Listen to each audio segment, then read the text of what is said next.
It's been submitted from the beginning. For They some had reason, Chad, it's always included in the application, Then and it the- has to be, or they'll reject it. So the hearing immediately. administrator hadn't gotten For to some her. reason, Chad didn't make it to her hands from Chad. It will definitely be there, and we will also have the environmentalist there to make sure that to make sure he's able to answer. And thank you. Yeah, and Chad does share all of your information with us as well, so that we have an opportunity to address it. And I think that the next conversation will be the things we talked about tonight and how to satisfy them. Thank you. I'm going to let John.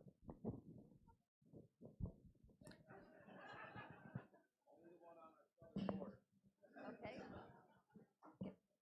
My turn. Is it my turn? Can you hear me? Okay. Some of the concern, of course, that I have have already been said. So, but I will bring something maybe that can be done or an idea on that path in between the two, where there's not going to be a house. Is it possible? I know we're not going to put a wall, but can it be like heavily shrubbed so that no kayak can go from one lake to the other one? Well, yeah. Or bougainvillea with lots of spines. Spines is the good word, right? I actually have written down possibility of like a 4-foot chain link fence or something along those lines. But that's not very appealing unless you put shrubs on our side. We don't, Craig, sometimes a shrub hedge, whenever you're not this project, but whenever you're doing like wetland buffers and or protection, a lot of times instead of using chain link or fence, it's called a structural buffer, and they put in whether it's a green buttonwood hedge or something, but it's allowed to grow robust. A dense hedge. And it's planted probably at 3 foot tall automatically, which means that it's going to grow 4 foot in a year. So not 4 feet, but from 3 to 4 in a year. So it's a structural buffer. Okay. And that's a lot nicer than a. Okay. The other concern that I have is with the turnarounds, all those U-turns or whatever you call them. Mm-hmm. Once you remove all of the trees that are there already, so I'm really concerned that when cars turn around at night, we're going to get all the glaring of those lights. Well, if you get your wall, you won't.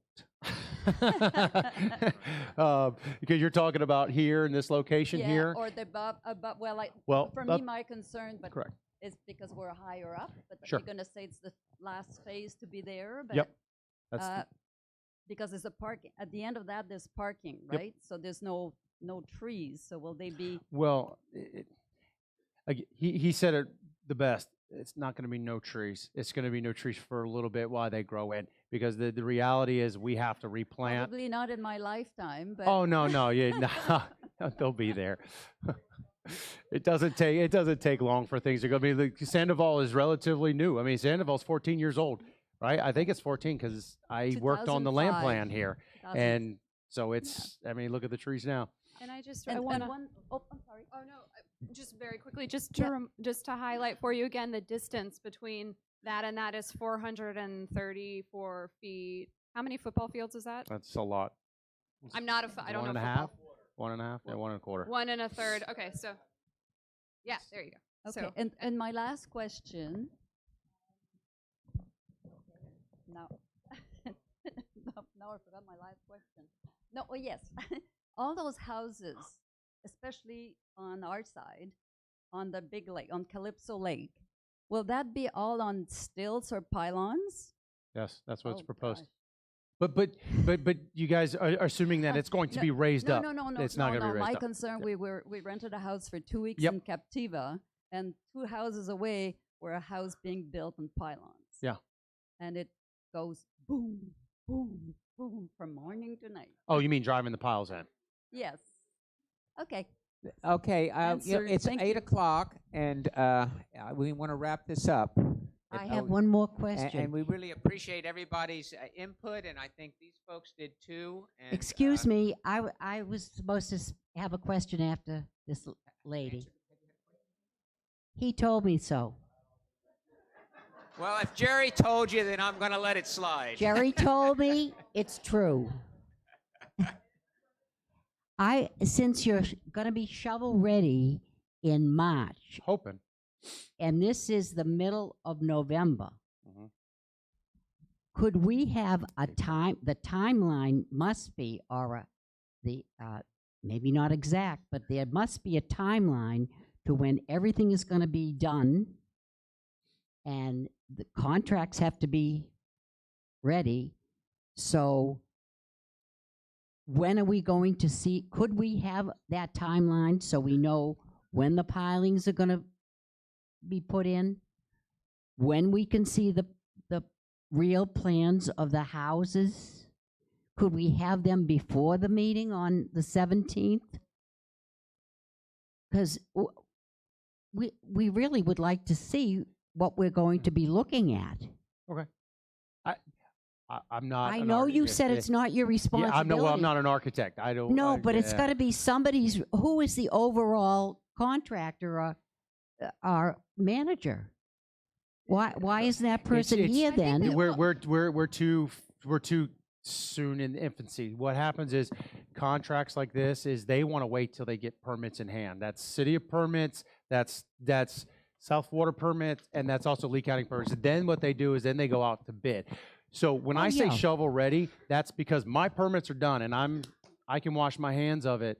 Therefore, then they take out all the plans and then they get bids and then. But so when are we going to have an idea of the stages? You've already mentioned one stage that you're in control of. Yeah. How many other stages do you figure for this? Well, so I think this is actually a really good question for, and he's going to kill me, Chad. Because Chad will let you know exactly which stage you'll be able to see more of the aesthetic components and where you'll get opportunities to express yourself again to the city, because we may not be the ones, but there may be someone else, and he'll be able to identify for you where and when you can make sure your voice is heard. So he's going to kill me. Chad is definitely somebody. He's on your team. Yeah. Okay. Thank you all for coming. I really appreciate it. And if we want to take a 5-minute break, we'll reconvene our meeting at 10 after 8.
Can I?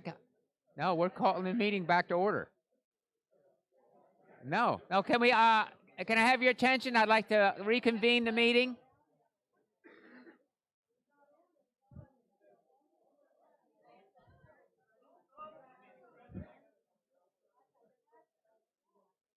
Jerry, let's start. We're starting the meeting. We're starting the meeting. Yeah, Thank you. Okay, thank you. Thank you. I got this. Okay, we got copies now. Okay, the next item on the agenda is the approval of a noise enforcement policy. And I would like to read the policy for the audience and the people at home. History: the Homeowners Association occasionally receives communication from residents related to loud noises. These are typically related to a barking dog. However, they also include other external noises. The challenge the Homeowner Association has is that the complaints are hearsay and relevant to only the person making the complaint, meaning it could be a case where a complaining resident is not being as reasonable as an average person would be. However, due to the alleged violation being at night or while staff is away from the office, the HOA does not have a practical way to measure the validity of the complaint. So the solution is an enforcement policy, and there are 7 points. Point 1, and this will be in order of how we process the policy. The first step is upon receiving a complaint from a resident regarding a noise issue, the Homeowners Association sends a friendly reminder to the alleged violator stating that a noise complaint has been filed against them. The name and address of the complainant remains anonymous. The letter states the alleged noise is being an annoyance to others, states if the noise is accurate, to please refrain from allowing the noise to continue being a nuisance, being an annoyance to others. It goes on to say, if the noise reported is not accurate, to please disregard and thank them in advance for following Homeowner Association rules. Point 2, the Homeowner Association informs the complainant to notify the HOA again if after 2 weeks the noise continues. 3, the Homeowners Association informs the complainant they may also pursue enforcement with the City of Cape Coral by calling the non-emergency police number 239-574-3223, and that the police department has the ability to provide the violator with a warning and a series of fines. 4, if after 2 weeks the complainant contacts the Homeowner Association again stating the noise is continuing, the complainant will be requested to provide the HOA with an affidavit from 2 adjoining neighbors confirming the noise is a nuisance. 5, upon receiving an affidavit from 2 adjoining neighbors confirming the noise is a nuisance, the HOA will send a second letter stating the violation and providing the resident with 10 days to cure the violation or potentially be fined and suspended from the noise nuisance, for the noise nuisance. At this point, the complainant and the witnesses who signed the affidavit are no longer kept confidential, as this potentially becomes a legal matter. 6, the HOA informs the complainant to notify the Homeowner Association if after 2 weeks the noise continues. Lastly, if after an additional 2 weeks the complainant contacts the HOA again, stating the noise is continuing, the violator will be brought to the Board of Directors with a recommendation for a fine and a hearing date set as routine protocol for all other deed restriction violations that are at this point in the process. So I'm looking for the board to make a motion. Then after we have a second, I know we're going to have some discussion. Okay, there will be a motion to address the noise policy. I'll make a motion for discussion. Okay. And I'll second. Okay, so now if the policy is open for discussion. I wanted to share that.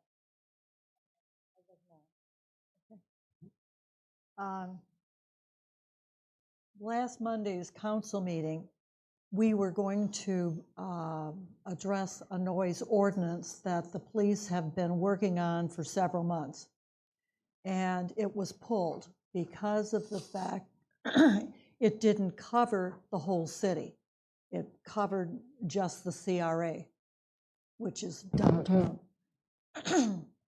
And so it will be brought back, and it is my understanding that there cannot, and there will be times of the night, like 10 o'clock, I think it can't be above 60 decibels. I'm not sure everything that's going to be in that noise ordinance, but it will cover the entire city. That's why it was pulled. So it is being addressed. Residents do need to call the police department when there is a noise problem. And I think then there are warnings that are given, and succeeding times. I'm not sure everything in that ordinance because of course it was pulled, but I'm not sure that we need to do this until we find out what the city's going to do. I mean, we can be stricter, there's no doubt. We can't be more lenient, but we can be stricter. I just don't know whether you want to wait until the ordinance comes forward to council and is passed. It could be even, there are 2 council meetings yet this year, the last one being the 9th of December, and it could possibly even come back to one of those meetings. I am not sure what you want to do.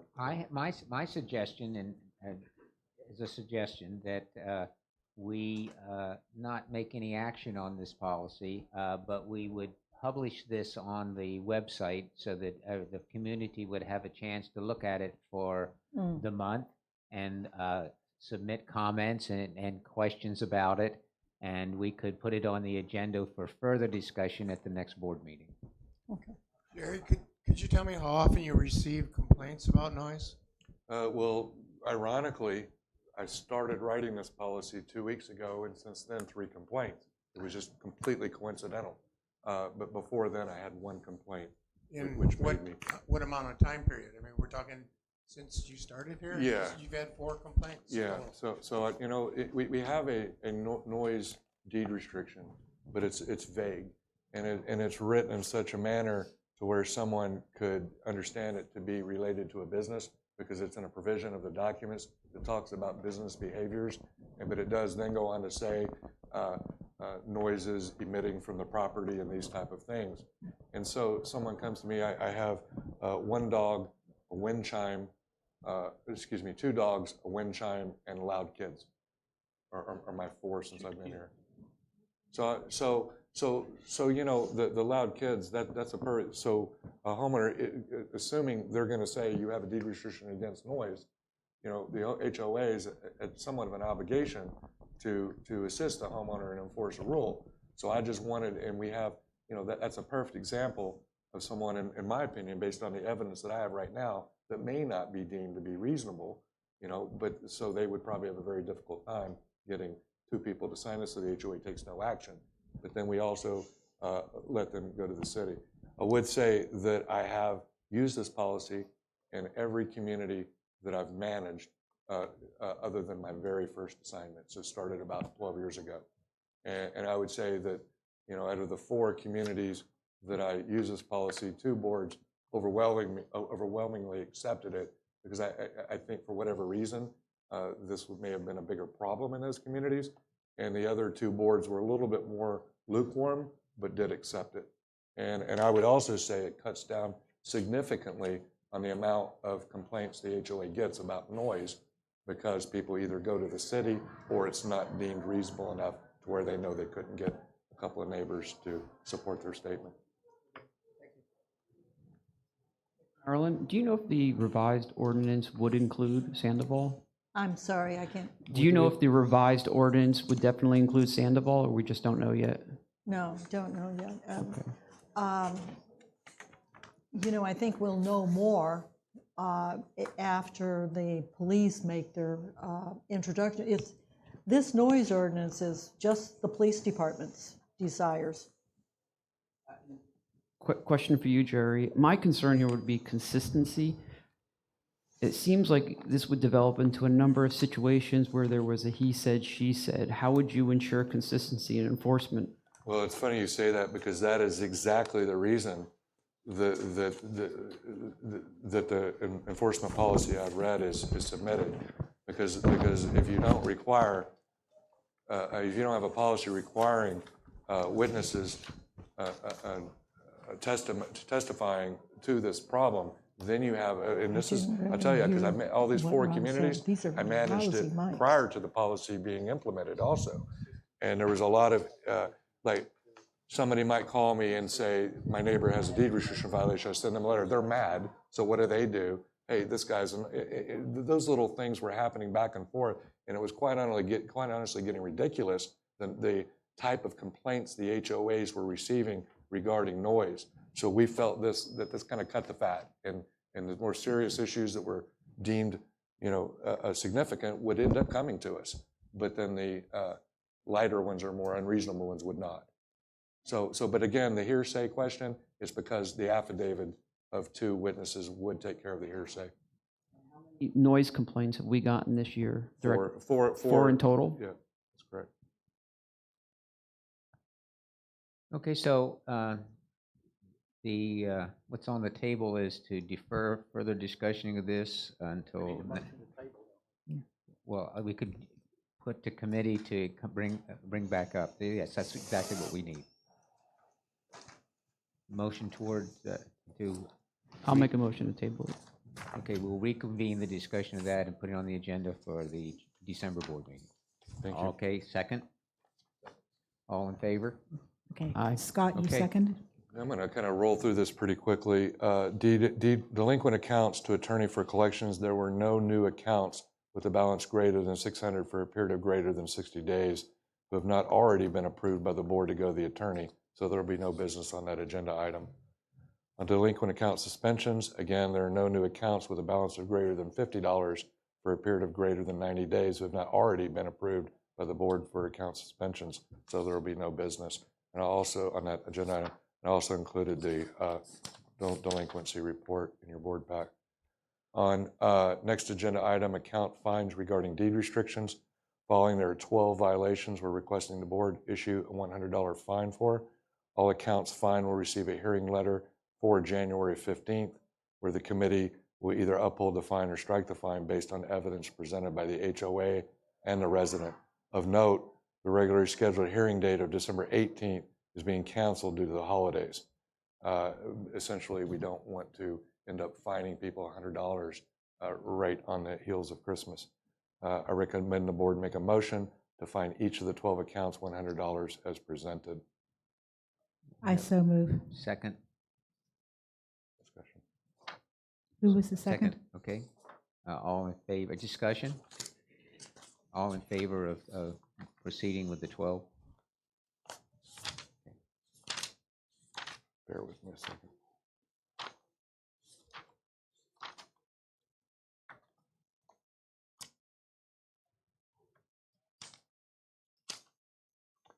Next item on the agenda is gate rule violations. The following are 7 gate rule violations which led to gate strikes, 6 of which we have complete information on and are requesting the board issue a $100 fine for each one. All accounts fined will receive a hearing letter for January 15th, 2020, where the committee will be either upholding the fine or striking the fine based on evidence presented by the HOA and the individual. And again, on the hearing date, I made note that the December 18th one is canceled. And also, before I asked for the motion, what I said earlier about the additional $100, when they receive the letter, there will be an additional $100 for damages, but I'm only asking the board. I don't need a board vote for that.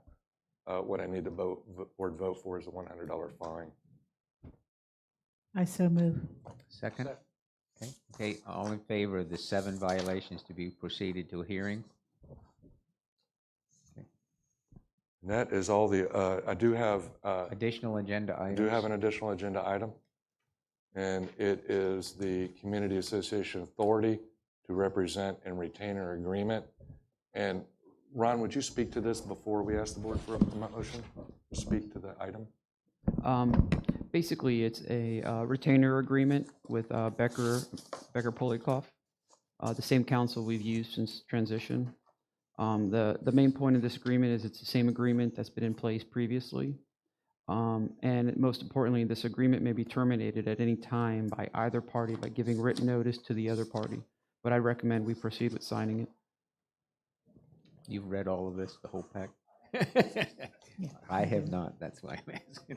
It's basically Okay. a duplicate of what we had Okay, last year. We've had a motion, we have a second. Okay, any discussion? Who is second? Bill. Who moved? Ron. Oh, sorry. Okay, having no discussion, all in favor of retainer with Brecker? Anyone opposed? Okay, that motion carries. Is there a motion to adjourn the meeting? I so move. Okay, second, all in favor of adjournment? Okay, now the meeting is now officially adjourned, and we are open for questions. Who was the second? Yeah. Thank you. We are now open for the open forum for resident comments. We have no one signed up for open forum. However, if you have since decided, yeah, you're fine. Go ahead and if you can. Want to give him a microphone?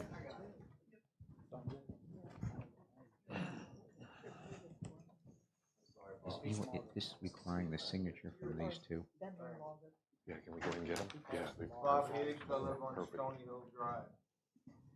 I have a list here tonight. The first thing I'd like to know and see happen, I'd like to see egress and ingress. You're on. You're on. Can you sign that? There's one thing. Oh, no. It's all Molly. I was anticipating having the noise enforcement, so you don't have it. Okay.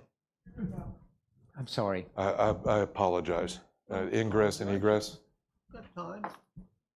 I'd like to see, and I'm not sure how the law works on this, but I'd like to see this building, ingress and egress, and the rear entrance to the men's and ladies' room. I'd like to see it be ADA compliant.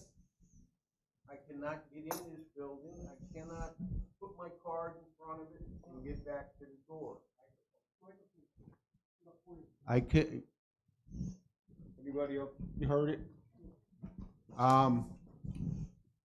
The bathroom, when you come in from the rear, that mat in the, I guess, supposed shower room, or part of the shower room, I cannot go in that way. The mat stops my vehicle. I've been trapped in there twice, and only because there was some youngsters around, they helped me out. Points well taken, Bob. Well. 2 Fridays ago, I was here, and I witnessed something that it bothered me. Libby, our lifestyle director, I believe was working under Jerry's guidance, and she went out, and it was 5:30, which is early yet. I realize it says somewhere November 5:30, and she went out, and I thought not done in the best way. She chased approximately 20 teenagers out of the pool. At the same time, she was escorting some adults in there. Now, if it was my kid, I'd be up in arms. I don't think it should happen that way. And then we were told that you had given this other group permission, I guess, for dining there or whatever. I'd like to know why the pool couldn't be open at least 3 or 4 nights a week. I'm under the impression it's not an insurance problem. We have the proper lighting, and we don't need a lifeguard.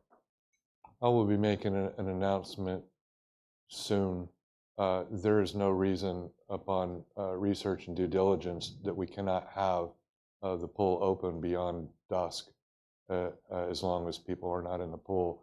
You know, and this group that uses it came to us, and we made sure that there was a leader of the group that we could point to, that they would make sure all the rules were followed. Oh, I wasn't complaining Yeah, about I the group. understand that, yeah. Great guys, it was a lot of fun. But it just wouldn't be, because then we started looking at, because we want to accommodate, it's your pool, right? It's your amenity, you pay for it, we want to accommodate it. The first it's matter our of, kids' pool, the first due diligence was but- obviously to make sure we had the legal right to do I it. think what Jerry's saying, that you can use the perimeter of the pool, but after dark, you can't be in the pool. That's not what I'm, well, what I'm saying is you can go into the pool area now. Well, that's what, I think the kids were in the pool. They were, but they were escorted out of the fenced area Are they in the water? initially, Okay, and they were asked to get out of the water, and they got out. okay. Thank you. And then they got further chased because they were still on the pool deck. Well, I'd have to talk to Libby about it, but quite honestly, I hear what you're saying. I think it was a matter of the kids not following the rules of being in the water, so they were asked to leave. But I think it was a coincidence that the adult group just happened to be going at the same time. But ultimately, you cannot swim after dusk. But again, an announcement will be made shortly, within a couple of weeks, that you can use the pool after dark, but not following. We have to get some signage up and things like that. But so I think it's a win-win for the homeowners. This is the pool area. That is correct. You cannot swim after dusk. One question I have about, want to just keep we've got, I think, another new employee. We still need to get the animal control in that piece of paper. Shouldn't these employees have some extra value? Maybe be a lifeguard, know how to take care of children? There we're coming into an They're insurance. pretty useless. Yeah, that's a kind of exposure area. There's certain requirements for lifeguards per people in the pool. And so if we had lifeguards in general, we would have to hire enough to accommodate how many people are going to be in the water. And I just don't think that is something we can do.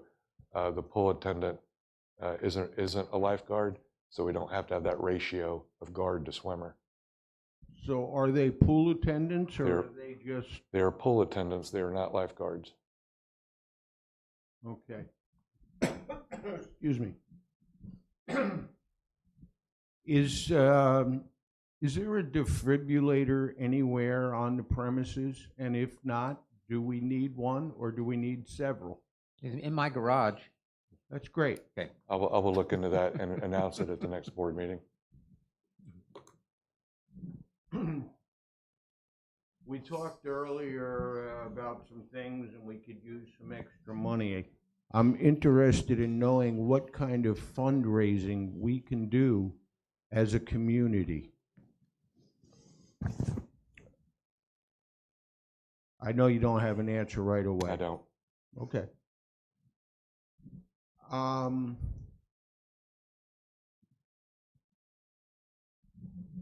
I this bothered me, and I'd kind of like to know why the board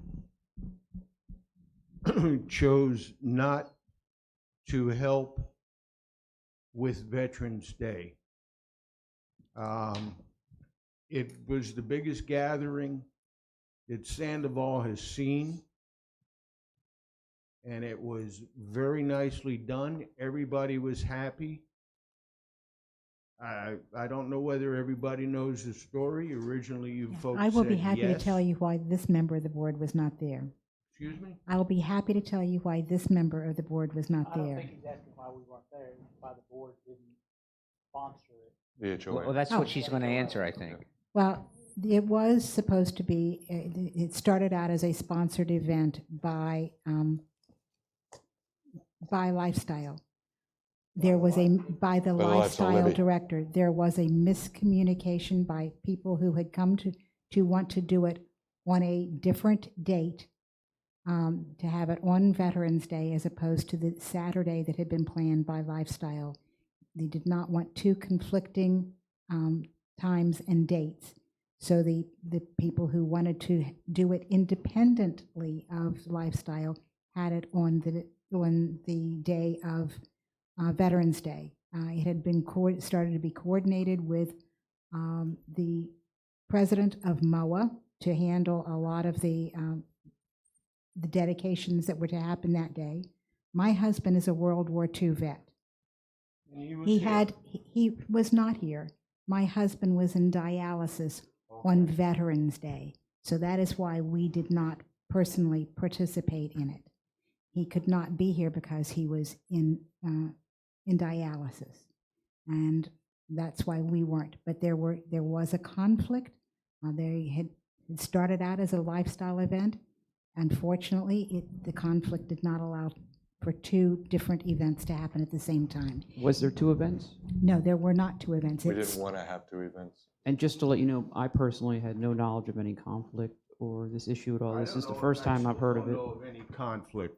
I can second the fact that there was a conflict. I had spoken to people about it. Can you use a microphone, please? People that wanted to run their event, when he said, I'll let you have it, basically, and she stepped back from the second event. I heard that, and it was based upon, the actual days and what was going on. She said, Libby spoke to me about it, right? And so, yes, we would definitely have had a veterans. I'm a veteran, United States Army, and so it's dear to my heart. But Libby came to me, and there was a groundswell of support for a certain day, for certain activities, for certain volunteers, and it conflicted with dates that Libby had, and I don't know the exact reason. I'd have to talk to her about it, but that was a conversation we had, and she was asking me for guidance on it. And so I thought it was important enough to let the community have the event and us not to have another event on a different day to try to compete with that. We wanted to support this groundswell support. So whether it was the HOA that sponsored it or whether it was this groundswell of support that did it, that was the most important thing to Libby and I. And so we supported their as far as we were happy for them. Anything we could do to help, we would help them. But next year, Libby will have this on her calendar much earlier in the year. And I even think the folks that had the event out there would be happy with that and perhaps even volunteer for our effort. So I don't think I think it's a misconception that the HOA did not support it or sponsor it or didn't want to. It was just that they already had that groundswell of volunteerism and wanted to do it on a certain day at a certain time, and it just conflicted with our schedule. My husband and I were there because he's a veteran, and it was well attended. I think that, Bill, you were there. I don't know how many veterans were actually introduced, but I'm thinking somewhere between 25, 30, and they had a bagpiper, and it was a very nice event. And I didn't know that there was some other problem. I didn't hear it. Well, it just got to a point where it was either we do another one on our own because we could not do that event. And again, Libby and I didn't want to get in the way. Why couldn't we do it together? You couldn't do it on Veterans Day? I don't think that there was some support for us by that time for us to do it together. But I think going into next year, we foresee that changing to where, my hope is that those volunteers kind of join the HOA, and maybe they're even the quasi chair people of that one. So we would like all the help, but again, I just think it was probably not enough early planning. And so we've resolved that internally on our part to ensure that doesn't happen next year. Kathy?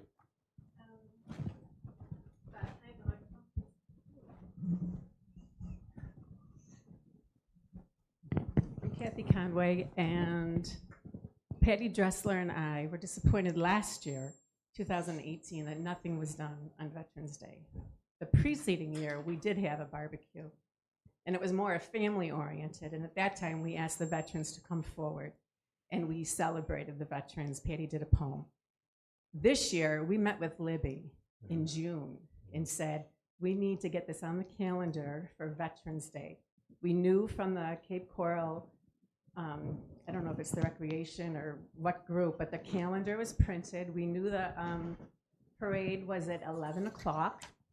We knew within the community that we have junior ROTC coordinators, Kevin Williams and Bob Hewlett, Copen. We had already spoken to them. They said that they would be in the parade early. They would be available at 4 o'clock. What we didn't consider was the time change. So that was a little bit darker than we expected. We totally forgot about time change, but we knew if we started at 3:30 to 6:30, we could have a nice event, community sponsored. We had the bagpiper from Maleta.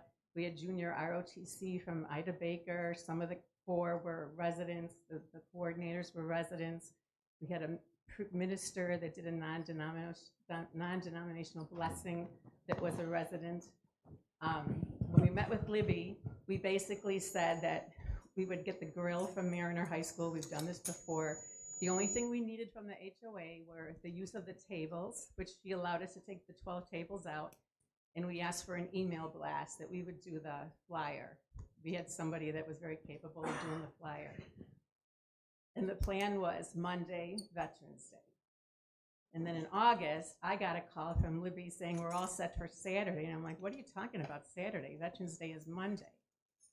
And we're prepared, and we have this all lined up. So I don't know what you're talking about. There wasn't enough time. We met in June. I left here on June 26th to go north.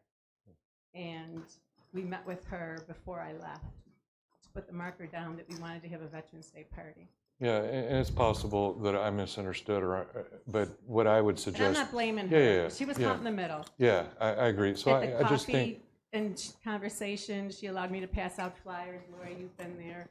We also did the campaign for the collection for Veterans Day, and we got a wonderful response from the community. We had designated drop-off locations. Everything was promoted on the Facebook pages, plural, so that everybody had information.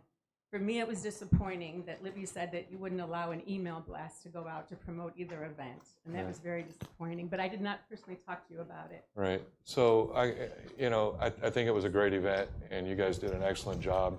And post-event, I've talked to Libby about it, and we definitely want to partner with you guys. And we'll do it as an HOA event, and Libby would be seeking key volunteers, and you guys would be obvious as the key volunteers. So I think going forward, it's going to be a wonderful event every year. Thank you. Thank you. So I don't want to belabor this, but could you explain to me, after agreeing to this, why you decided to pull I think we've belabored it. Bob, I think we've talked about this enough. I think, let's put it to bed. Is there anything else we can talk about? You got anything else on your list? I don't want to talk about this anymore. I do, but that's all right. Anybody else?